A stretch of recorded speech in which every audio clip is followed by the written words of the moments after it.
खुलुमबाय रायजोफोर आरो फैलायबाय गोदान मोनसे भिडिअ लानानै नोंथांमोननि गेजेराव दिनै साननै सिगांनि जाथाय जाय जाथायखौ माने पुलिस स्टेशनाव गासै डिटेल्सै मिथिनो मोनो आरो बे जाथायानो जाबाय हारियानानि।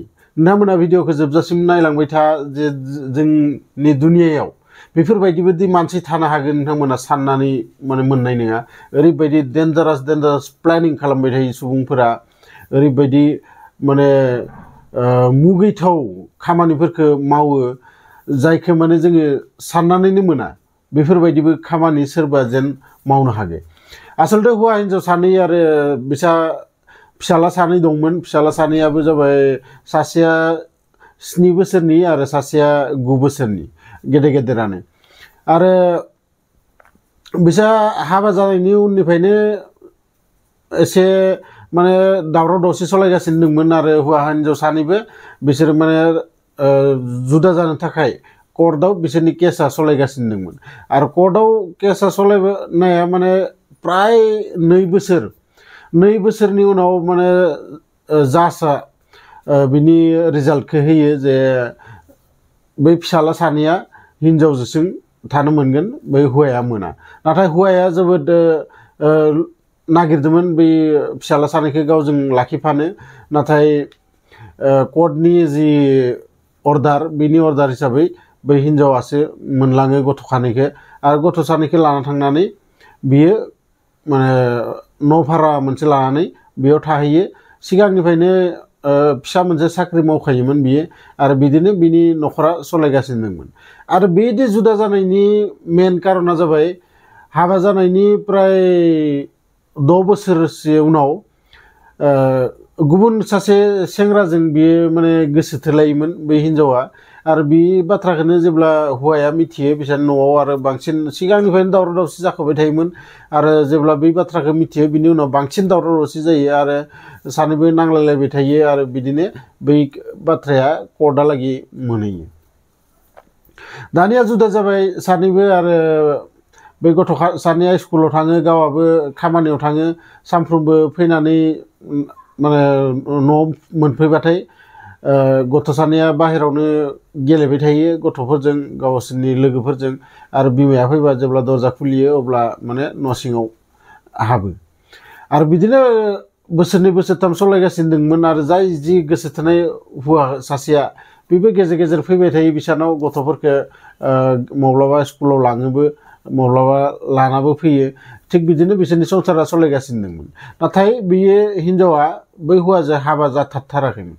नाथाय बै हौवाया नायोमोन जे जों गावजों हाबा जाथारथो, बेफोरबायदि बेसेबां दिन आरो सालायना जाबावनो।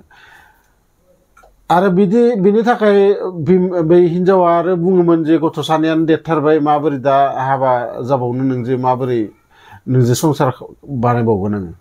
बिदि बुंबाय थानायाव सानसेखालि ओरैबायदि जाथाय जायो जे बै हिन्जावा गावनि खामानिनिफ्राय फैयो आरो फैनानै गथ' सानैखौ नुफैया बियो न'आव। जेब्लानो गथ' सानैखौ नुफैया जोबोद गिनाय मोनबाय बियो आरो खाथि खालायाव सोंबाय।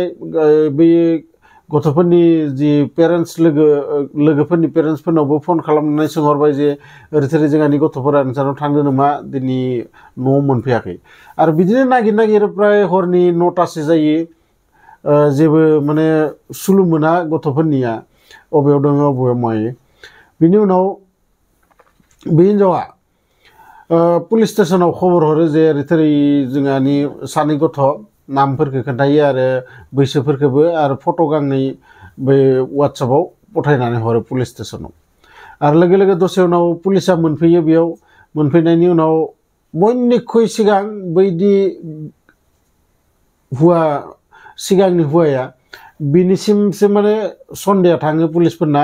आरो पुलिसफोरा बयनिख्रुइ सिगां बेखौनो एरेस्ट खालामनानै बिनाव बाथ्राफोरखौ सोंख्ल'यो। नाथाय बै मानसिया लांनायनिफ्रायनो बुंबाय थादों जे आंहा बेफोरजों जेबो लोब्बा गैया, आङो बै गथ' सानैखौ लाबाखै।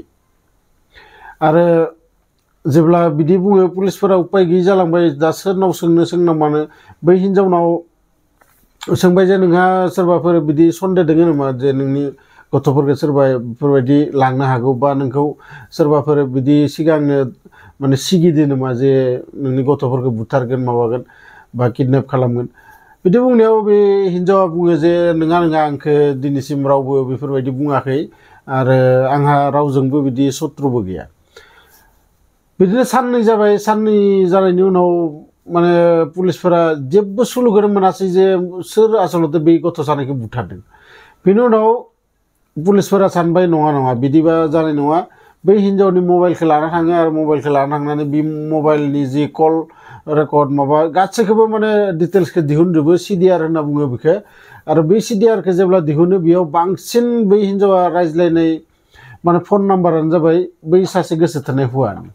आरो बै सासे गोसो थोनाय हौवानि जेब्ला बिदि रायज्लायनाय बांसिन माबाखौ मोनो, बै हिन्जावनाव फैनानै सोंफैयो जे बै नाम्बारा सोरनि। बिदि बुंनायाव बै हिन्जावा खोन्थायो जे ओरै आंनि लोगो आंजों फैयो गेजेर गेजेर बेयाव आरो आं बिजोंनो बांसिन रायलायो होननानै।